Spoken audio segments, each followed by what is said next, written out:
Hello, everyone. I'm Michiko Hayashi from EMBODIED Peace Project in Tokyo, Japan.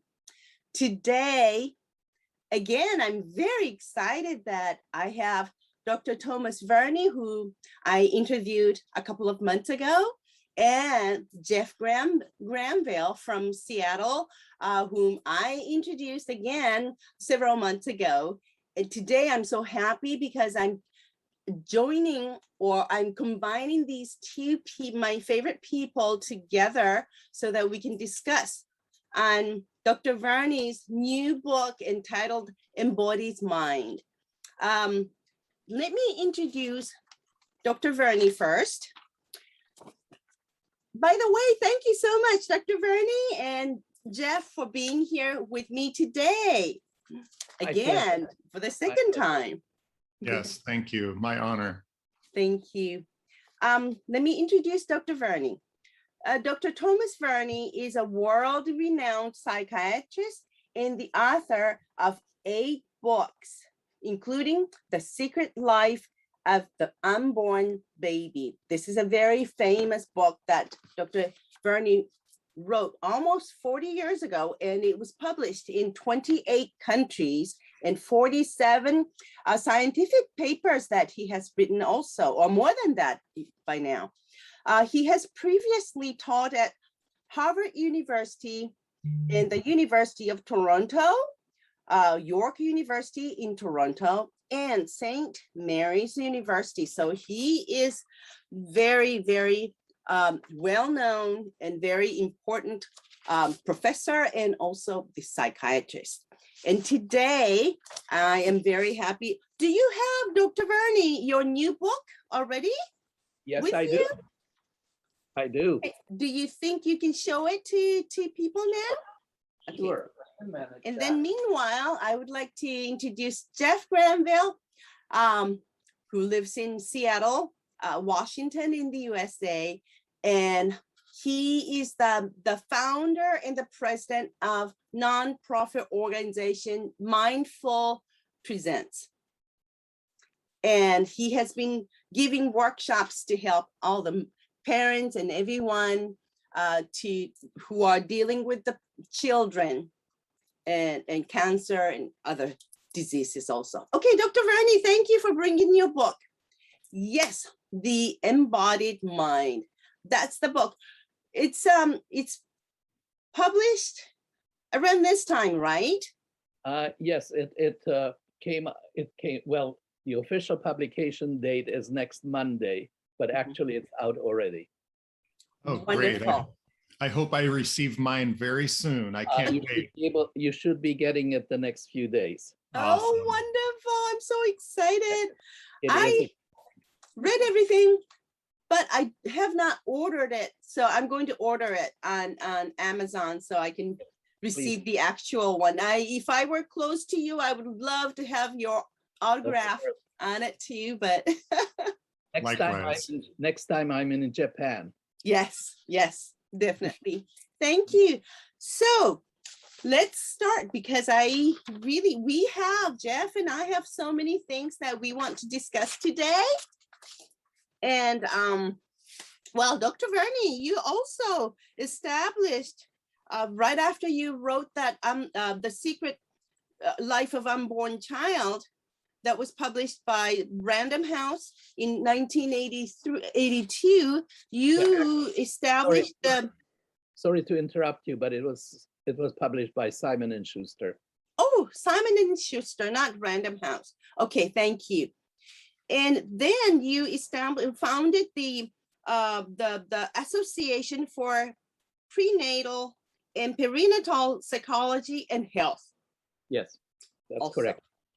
Okay, thank you. So now to you, Jeff, about the book you wrote. We both read. We have before it was published, we just printed all that book and I read everything. Just have so many things that here. Yeah, it's truly amazing, and it is really an honor, truly an honor to be able to get the manuscript and read it and digest it and start implementing the knowledge immediately. And before we get into the embodied mind, I want to just take a minute and talk about the importance of The Secret Life of the Unborn Child.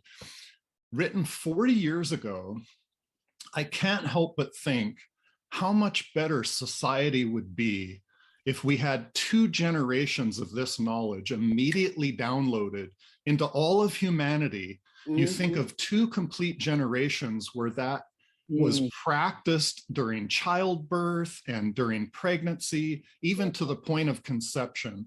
So I just want to illustrate that that book is not just important 40 years ago, that book is important today. And after I read The Embodied Mind, I went back and read that book and shared it with my son who just had a child, and it was extremely important. And one of the things, and there's a couple things about this book that tie in to The Embodied Mind.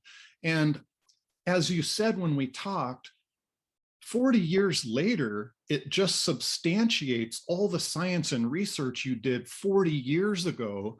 And the embodied mind is a complete springboard off of that.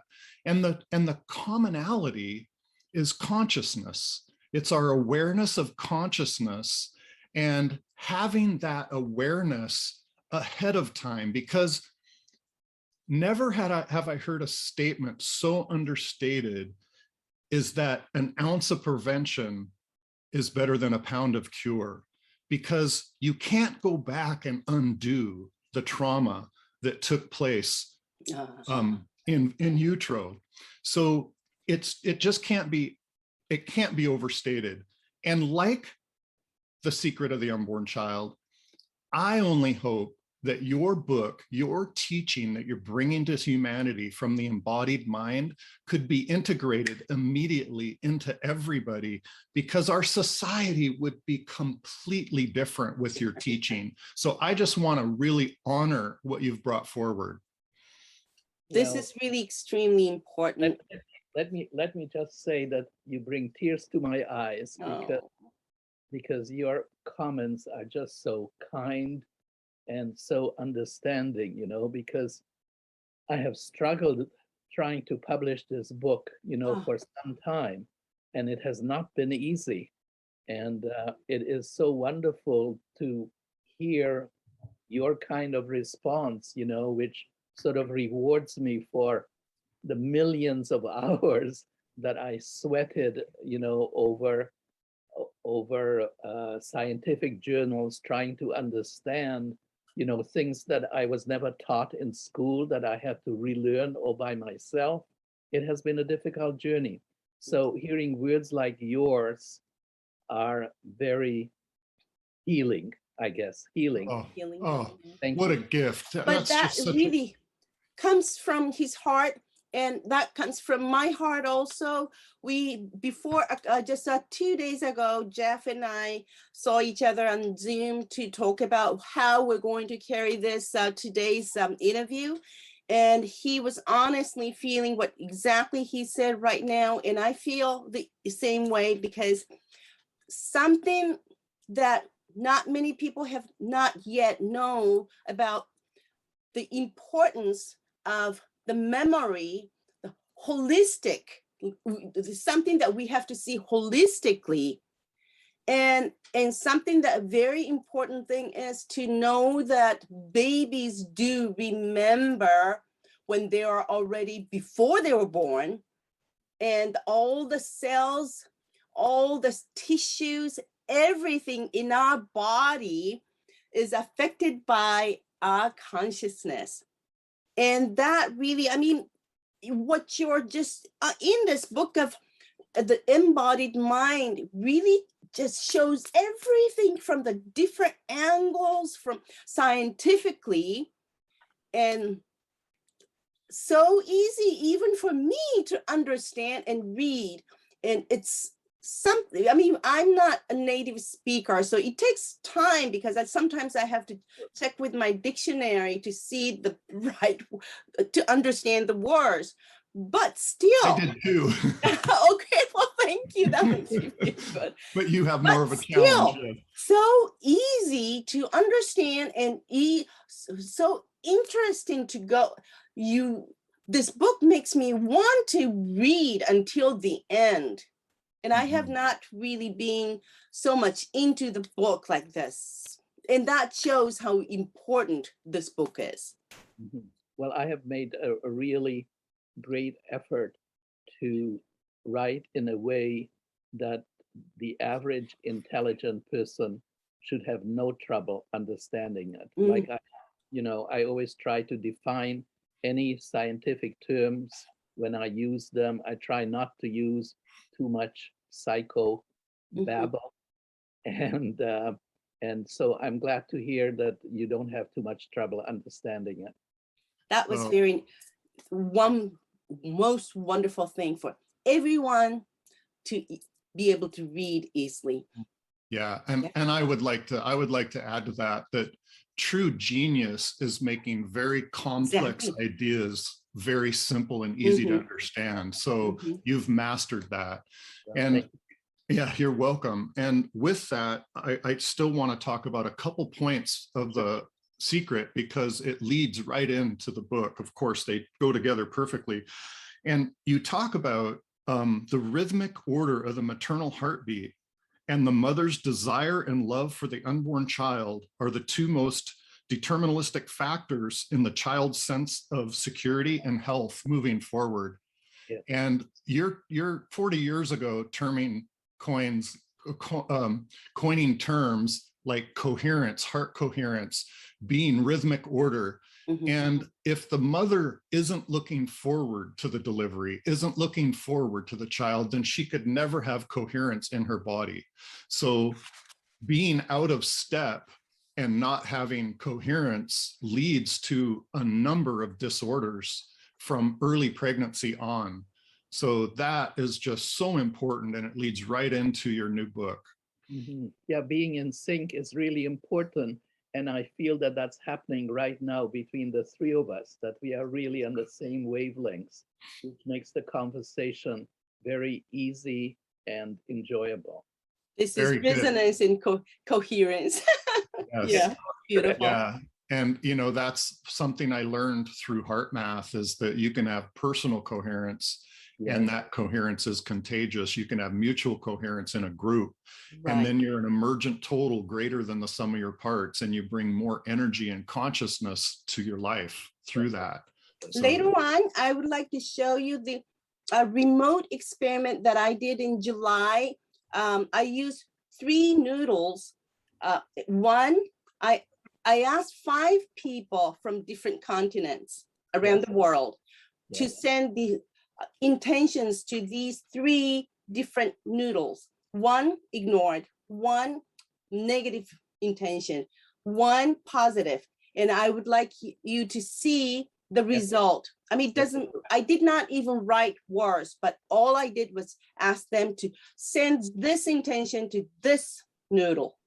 And then the result is as I asked them. So, I mean, it doesn't matter where we are. Our consciousness goes beyond time and space. And this is really important for everyone to know, I think. Okay, let's have a look. You want to see it now? Yes. Oh, yes. Okay. Yeah. All right. Let me see. Okay. Right here. Which also, without writing words, is a clear indication that it's consciousness transferring the energy. Exactly. All right. Can you see this? I can. Oh, yeah. All right. Now, A. The only thing I wrote was A and B and C so that the people who helped me with this experiment would know what to do. And for A noodle, I asked them to ignore. For B noodle, I asked them to send the ugly negative intentions. For C noodle, I asked them to send the loving thoughts to this noodle. And I think it was like 3 weeks after we started to do this experiment. And this is the result from three weeks. 3 weeks. So you can see how everyone's intention affects the very Yes. subject. Yes. In 3 Mhm. weeks, These are boiled noodles. boiled noodles. Noodles. Okay, thank you. Yes, Okay, so let me What- just close it. wonderful. Yes, thank Let's see. All right. So, and you know what, one more thing, if I may, I would like to just share this. About 800 years ago, the Roman emperor called Friedrich II. Do you know about him?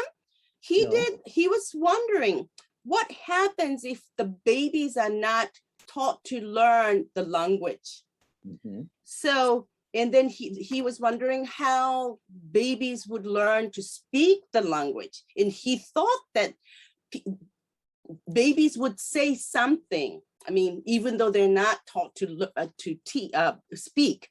So he asked his coworker to collect 50 newborn babies and isolated these 50 babies in one room.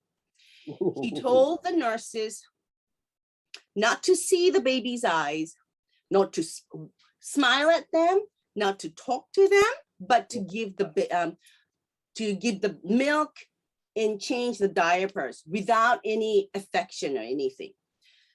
And bathed babies without, just did what they had to do, they were told to do. In 1 year, within 1 year, all 50 babies died. So that does not surprise me. it's really, this is how much that's horrible. our affection, our consciousness, our heart affects.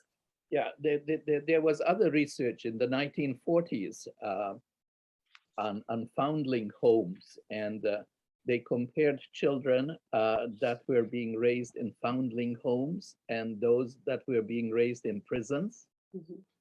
And in the foundling homes, they were treated just the way you described that Roman emperor. Mhm. Like they were fed, they were changed, but they were not spoken to, they were not played with because there were not enough nurses around. Mhm. And they were just preoccupied with hygiene, just keeping the kids clean. And the kids, many of them died. Many of them became very sick. None of them developed cognitively, intellectually, whereas the kids who were brought up in a prison surrounded by women who would talk to them and play with them were doing just fine. Mhm. Oh, And that was called Anaclitic Depression in Mhm. 1945. 1945.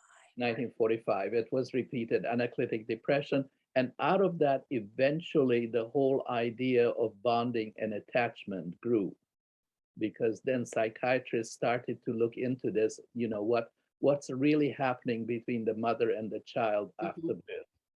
So that brought about a whole paradigm shift in the way we treat children, because it was recognized how incredibly important those first few weeks and months are in the life of all of us. Mhm.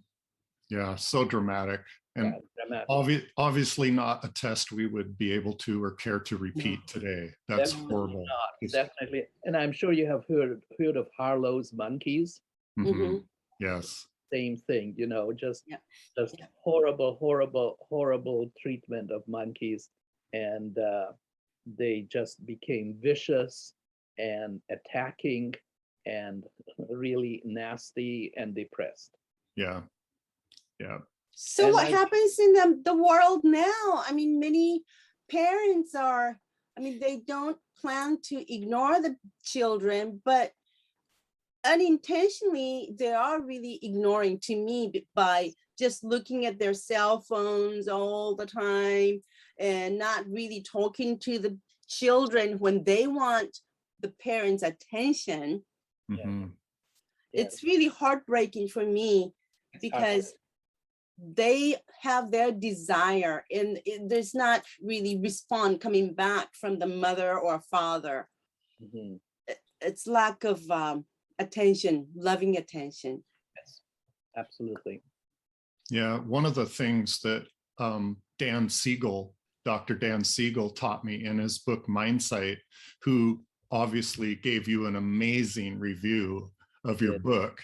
And God bless him. God bless him. God bless him, is right, because just like you, what I do, what I feel my job, my gift is getting information from all of you learned masters and being the consciousness in the middle and then applying it. You know, everything that is congruent in all your teachings becomes my practice. And one of the things that Dan Siegel taught me in Mindsight is about mirror neurons and how when a baby is born, they have zero identity. They have no sense of self.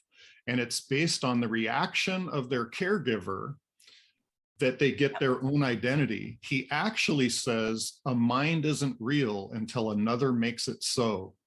And that just really resonated with me about the interaction of, like you're saying, the babies that are ignored can go all the way to death without that interaction and feedback to make them who they are. It's almost like the noodle photo of being ignored. Yeah. Mm-hmm. Yeah. Mm-hmm. We're not giving any energy or loving energy. So it's like, Dr. Verney, you wrote about the heart rhythmic resonance between mother and the baby or child. Our heart has the electromagnetic field. Yes. And that's something that we really need to know, be aware that our heart is generating that energy. Yes. People don't realize that. But you know, when we have, like, when we are heartbroken, it's not brain broken. We say heartbroken because our heart is in pain. That's right. That's how much our heart really is important. Yeah, let me ask you about this heart transplant. This is in your book, you wrote about this heart transplant. I thought this is really, really a significant study that you did, and important for all people to learn, I think, because you gave some examples of the people who have had the heart transplant, what happens to the recipient when after receiving this heart from donors. And you showed how donors' personality is adapted to the recipient. Yes. Or the food. Yes. Something that the donor was like 19-year-old girl, right, and whose heart was transplanted to 29-year-old woman, and this recipient loved meat, but this donor was vegetarian and she did not like meat. This recipient, right after she's had this new heart from this donor, started to love vegetables, started to hate meat, things like that. I mean, how can that happen if the heart is considered, it is just a heart? Exactly. Is an organ. Exactly. And well, Jeff, you said something about that. Oh, yes. I had the opportunity when I was at the Ronald McDonald House with my son on his journey to receive 2 of the M-Wave units from HeartMath. And one of the things I did is I worked with kids who had heart transplants and were denerved. So the major neurological connection between the heart and the brain was disconnected. But through the research, I learned that the heart communicates to the brain and mind body in 8 different ways. So just like a blind person can hear better and even learn to echolocate, I showed the kids that if they make a biophysical connection to their heartbeat, the brain will then entrain to that heartbeat and they will become in sync.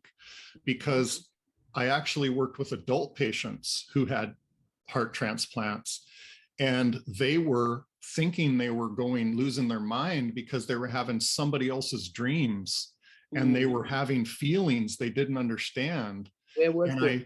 Where did you have this experience?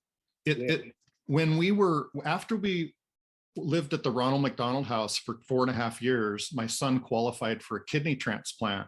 So we moved into an apartment building that housed what's called the transplant house, which had 50 apartments. So any families coming into the Seattle area for solid organ donation recipients could stay there in an isolation room and recover. And I was doing maintenance work to try to, I spent 4.5 years unemployed. So I was trying to bridge back into work.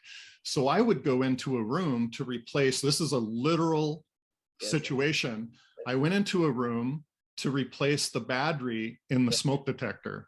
Yes. And the lady was kind of scrambling around. I saw she had a medical bracelet. I could see a scar on her chest. And I asked her how she was doing. I just struck up a heartfelt conversation. And she said, well, actually, I'm not doing very good. I'm having someone else's dreams and I'm really disconnected with my feelings. And I said, well, did they talk to you about being denerved? And she said, no. And I said, well, one of the main connections from the heart to the mind body is through the vagal nerves. Right. And when those are denerved, you lose that. So that's why you're feeling disconnected from your own emotions. And there's ways to biohack around that to give you clarity, and biophysical connection is one of them. And then she said, well, what about my dreams? Those are dreams from somebody else.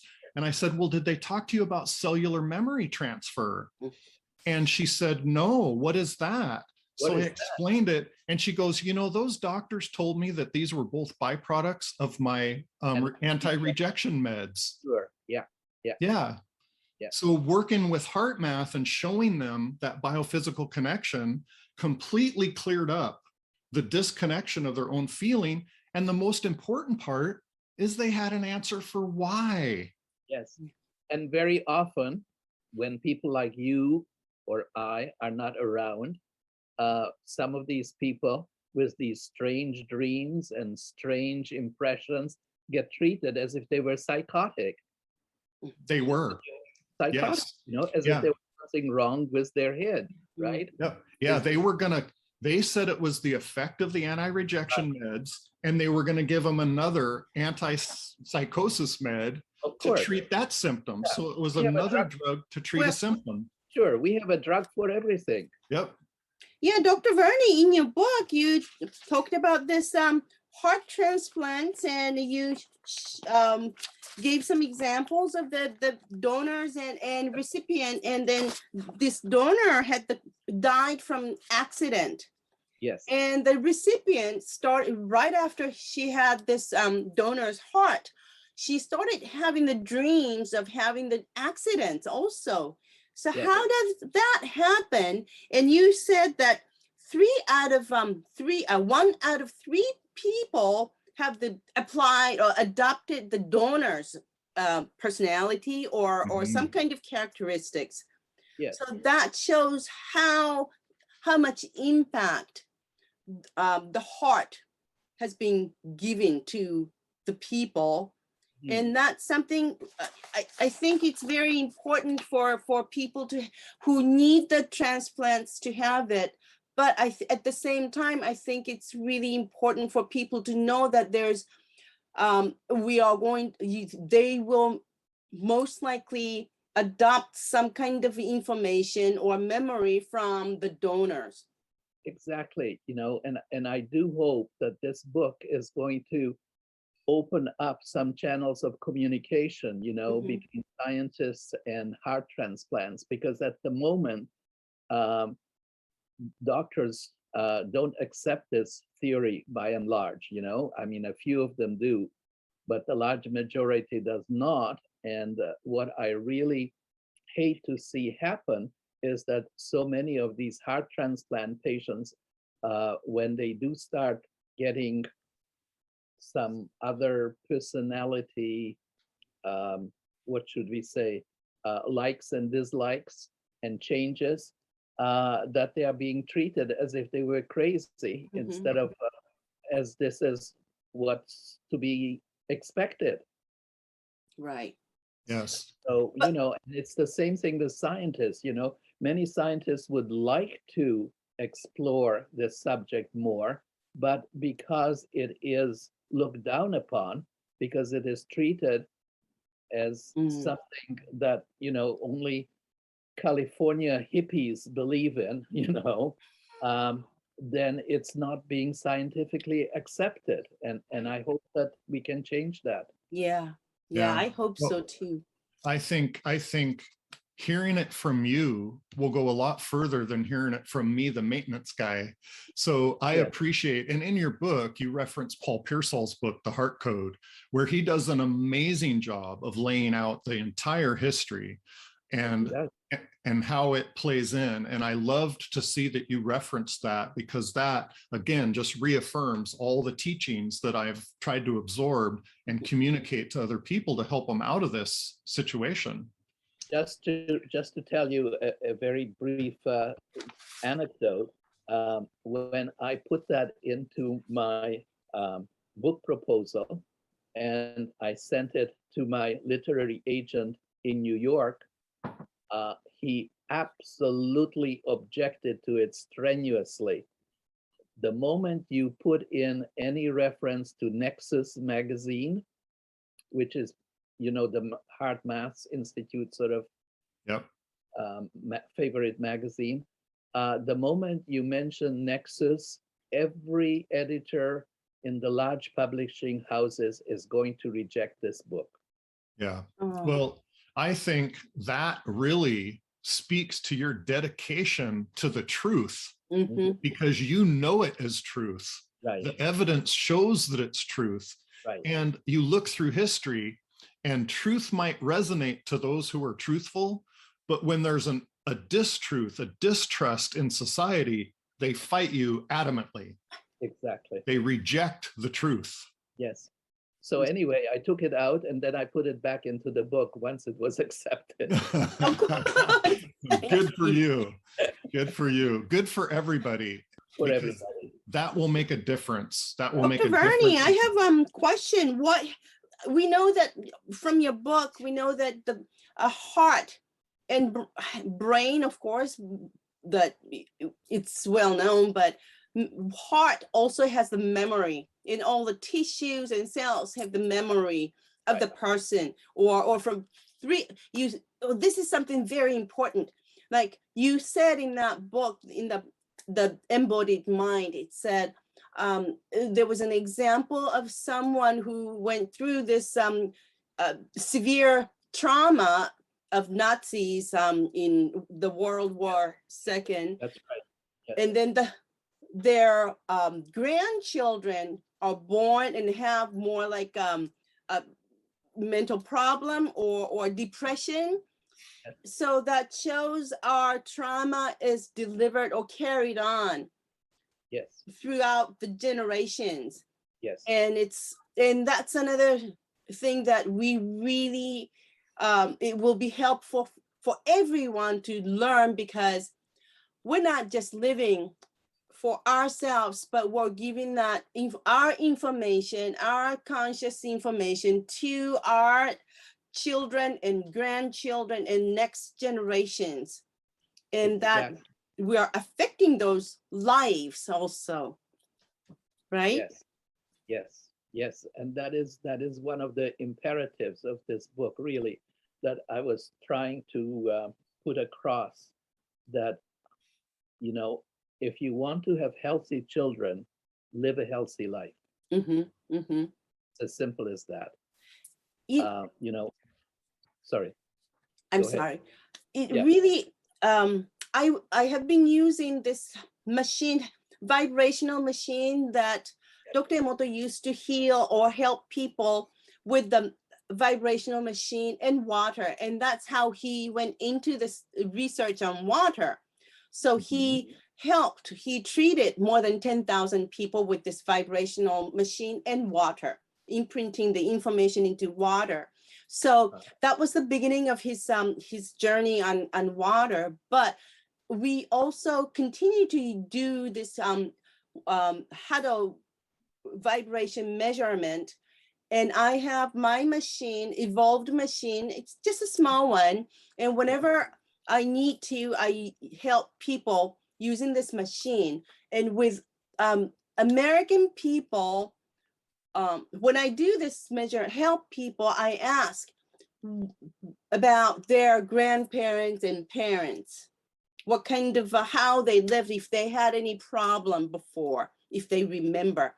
And then I discovered, even before I read this book, your book, I discovered, I think it was about a couple of years ago, I discovered that many people in the United States whose grandparents came from Europe at that time.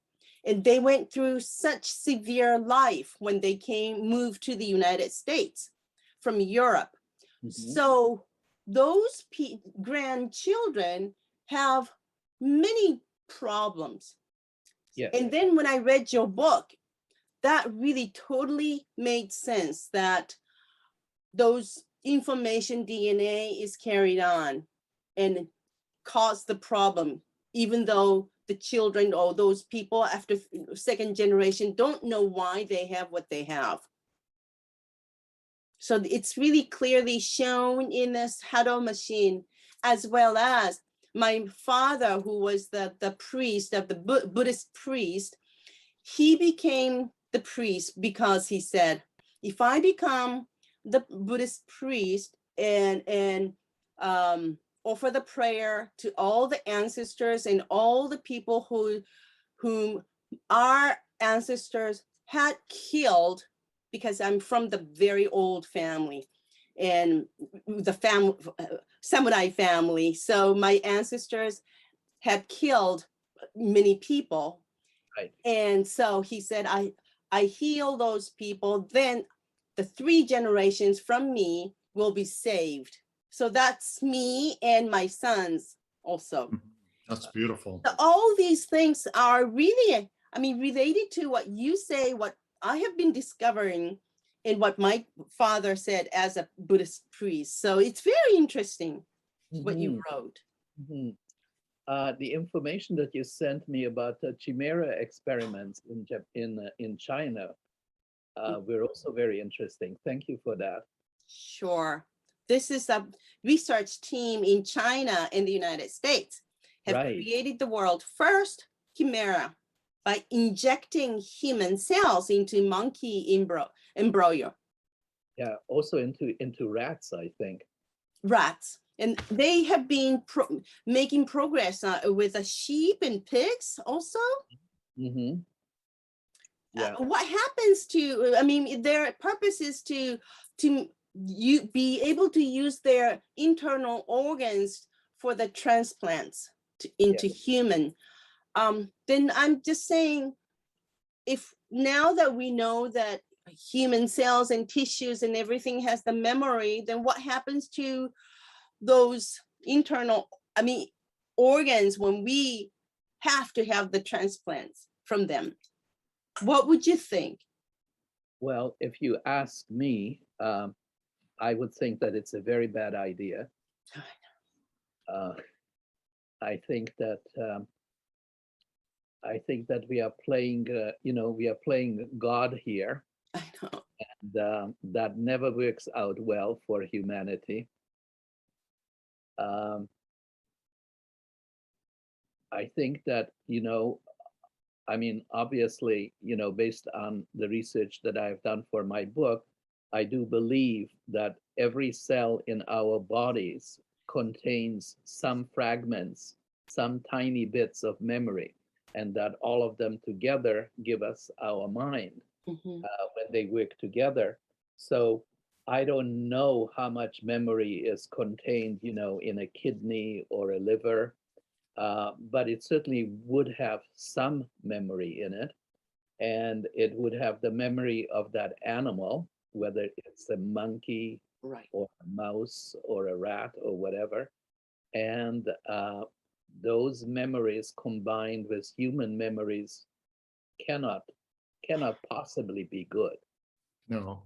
No. And I would totally agree with that, because the same surgeon who does a heart transplant in a human and pretends he's just plumbing a new pump in, and that there's no energetic or cellular memory or connection in any other way, is the same type of doctor that's going to use animal parts in humans because they think there's nothing but a mechanical pump being transferred or a kidney being transferred. They're not grasping the totalitarian influence that consciousness plays in every cell of our body. So this is, I totally agree with you. And this is the problem that I've had with many obstetricians and many doctors also, who are only concerned with helping a woman give birth to a healthy child. But what happens psychologically before birth, during birth, after birth, is not taken into consideration at all. Not at all. So No. you can say nasty things to the woman. You can say nasty things about the child. Oh my God, isn't he ugly looking? Oh my God. Not worry that that is going to have any impact on anybody present. And of course it does. yes. And it's the same thing, it's the same thing in many areas of science and medicine, where doctors are not concerned with the psyche, with the emotions of their patients, only concerned with, I don't know, the aortic valve, or with the high blood pressure or diabetes or whatever. It's a case of diabetes instead of a case of Jeff Grenville. Yes. Oh. Yes. And that's a great segue to part of your book. You reference Howard Bessel von Durkheim. Yes. And it says that your body remembers everything: sounds, smells, touches, taste. Memory is not held in your mind, locked away somewhere in the processes of the brain. Instead, it's held in your body all the way down at a cellular level. And even true when somebody's under anesthesia. Absolutely. So everything the surgeon says during your surgery, when your conscious mind is disengaged, is subconsciously programmed and recorded by the autonomic consciousness to play out later. Yeah, that's right. That's right. And it will have an impact on the body too. I mean, if the doctor should say, oh my God, I'm sorry, I think I just nicked her artery. This is, oh my God. This is going to have a shock impact on the person under anesthesia. Whether they are under anesthesia or not doesn't matter. They are still processing that. Right. I just had an experience, a couple sessions with a client that I'm working with, that I do the HeartMath and the coherence breathing that I offer, that I developed with my son. And she had a surgery on her foot. She damaged her foot hiking.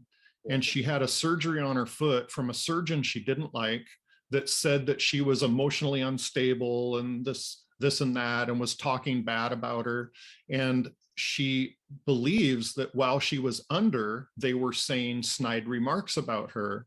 And they put a screw in her foot when they weren't supposed to, didn't say they were going to, and her body started to reject it. And it shouldn't. It should accept the screw, but it was rejecting it.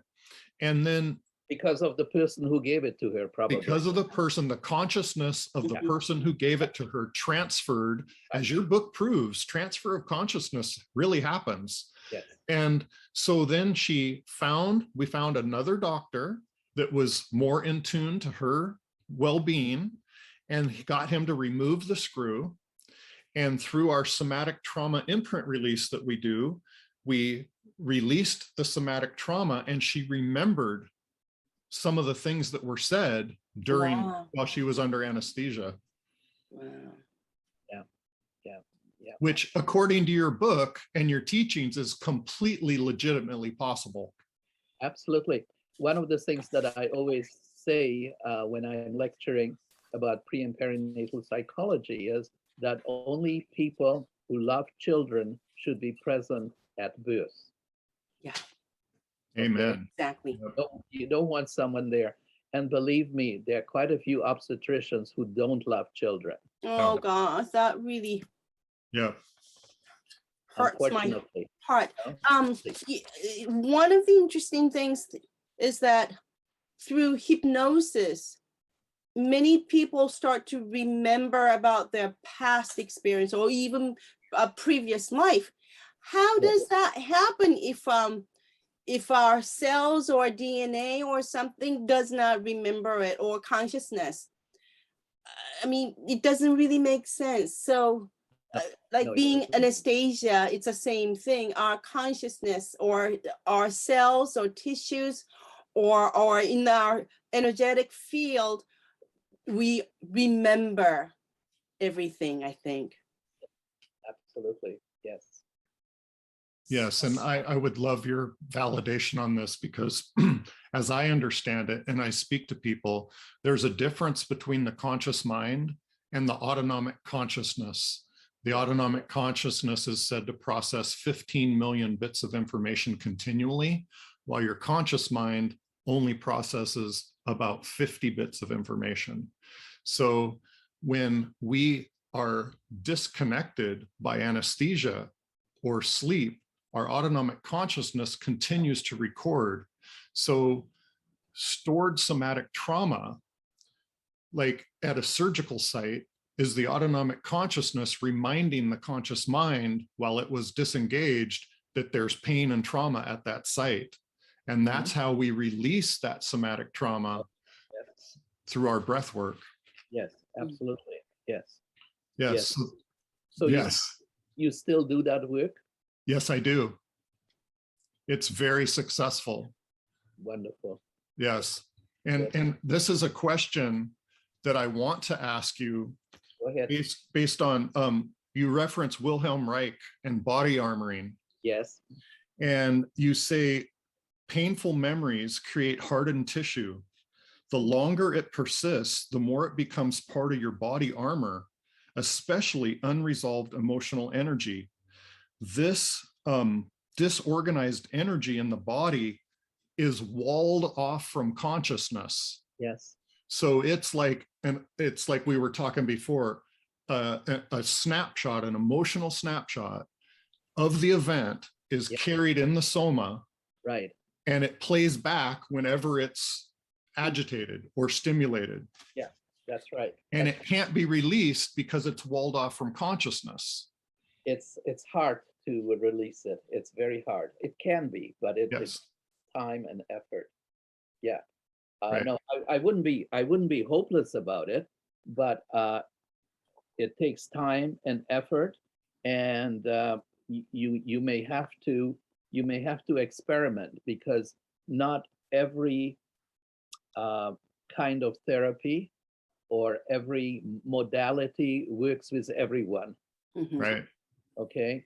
I mean, that's one of the confusing and difficult things about psychiatry, when perhaps one person says, well, I had hypnosis and it really helped me. And another person cannot go under hypnosis, like it will just not work on him or her, right?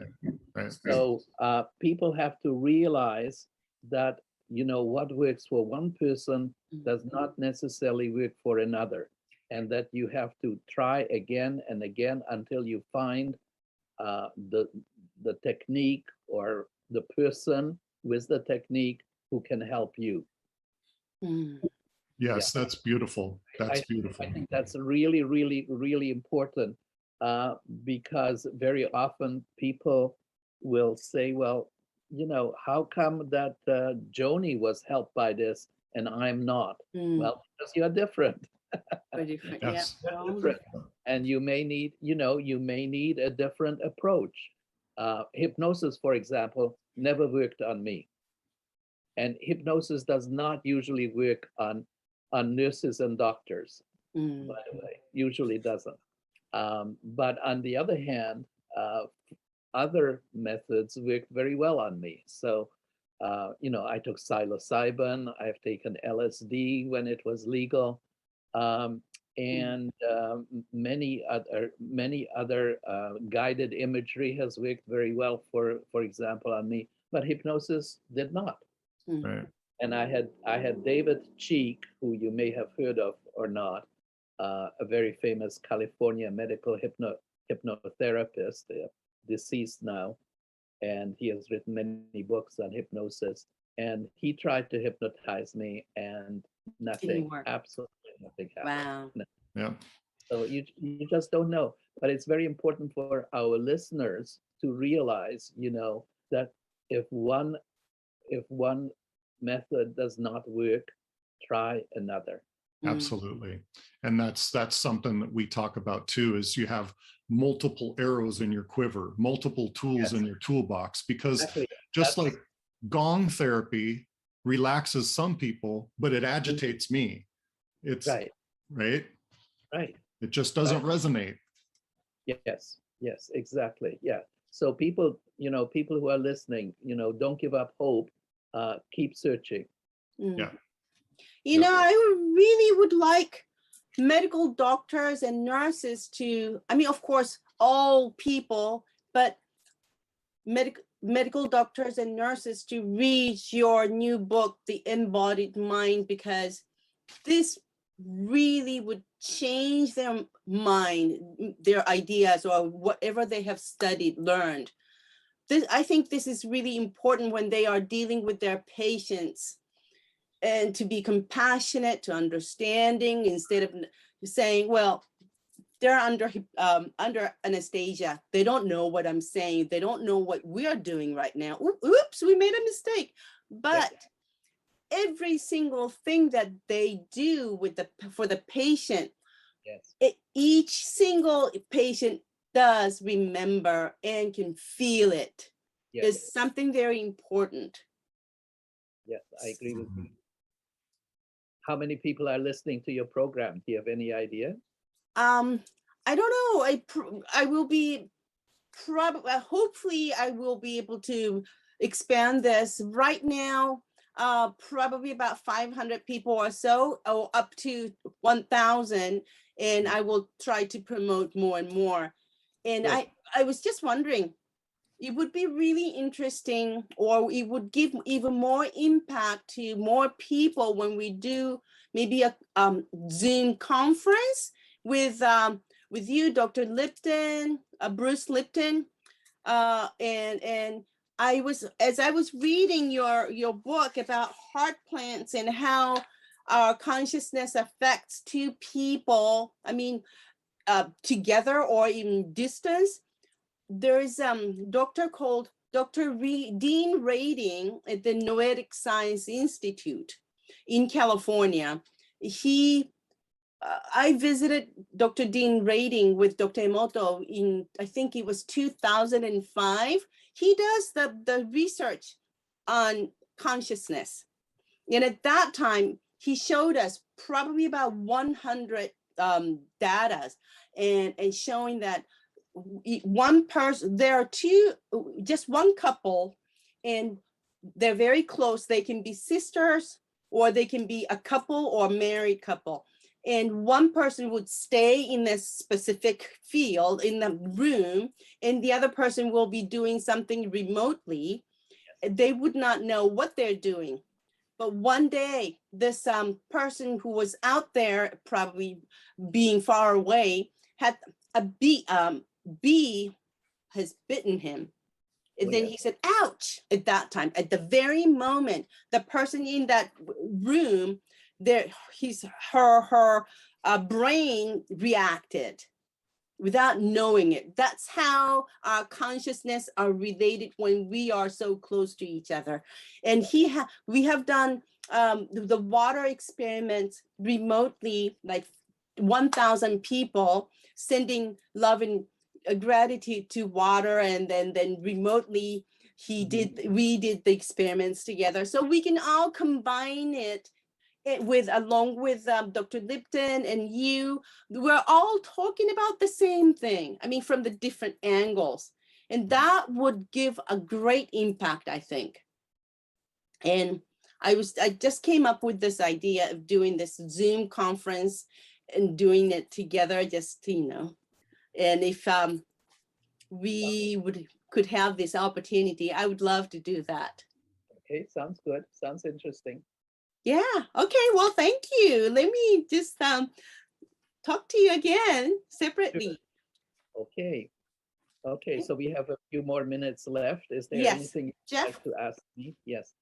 Yeah, I would like to say something that, you talked about psilocybin and you talked about LSD, and learning and watching Timothy Leary and Ram Dass. And the main takeaway is that set and setting determine the experience, and the experience determines the outcome.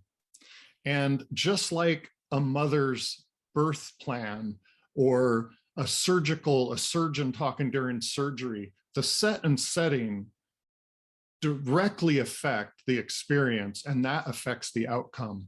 So back to the ounce of prevention worth a pound of cure. I think that that's where I really believe that the teachings you're bringing forward really do penetrate all aspects of our life, from birth to surgery to relationships. That's why I think it's so important that it be integrated and shared as much as possible. And like we say, the medical doctors learn within this box, and the AMA keeps them so busy all the time. They don't have time to look outside that box. Right. So we need to, as a group, shake them up. Yeah. And get this to happen. And that is my mission through my nonprofit Mindful Presence, is bringing consciousness and Stance with Spirit into the Western medical profession, because if it can happen in the pediatric environment, it can happen anywhere. And your work absolutely affirms that. So I appreciate you so much. I've been trying to shake up the medical profession for 40 years. Oh gosh. And Thank you. And my experience has been that the best way, not exactly the only way, but the best way to reach medical doctors is through their wives. Through their wives? Through their wives. Women are much more open to psychology, and this kind of psychology. This humanistic psychology that we are talking about, women are much more open to it than men. I think we are right brain people. Yes, much more right brain. That's right. And so women are much more open to it. And once women sort of read the book and hear about this, then they can talk to their husbands and gradually, open up some channels of communication. Kind of educate them. That's right. That's beautiful. That's right. That's right. Yeah, because I thought your book was so fascinating. And I actually talked to my own husband also. I said, listen to this. I mean, you read this. I mean, this is really what happens to this. What did your husband say? He was just listening to them. My gosh, is that so? I didn't even know. I was talking about heart transplant, and he was just amazed how it affects the donors. The personality is affecting the recipient's personality and like and dislike. Right. So, I mean, just little by little, we can share the information and start to learn more and more. And then we are really, that way we can be changing the world together. Right. Just one person cannot do it, but together we can do. In the small, and it's creating the electromagnetic field together, expanding it. That's right. Absolutely. Well, it was a real pleasure talking to the two of you.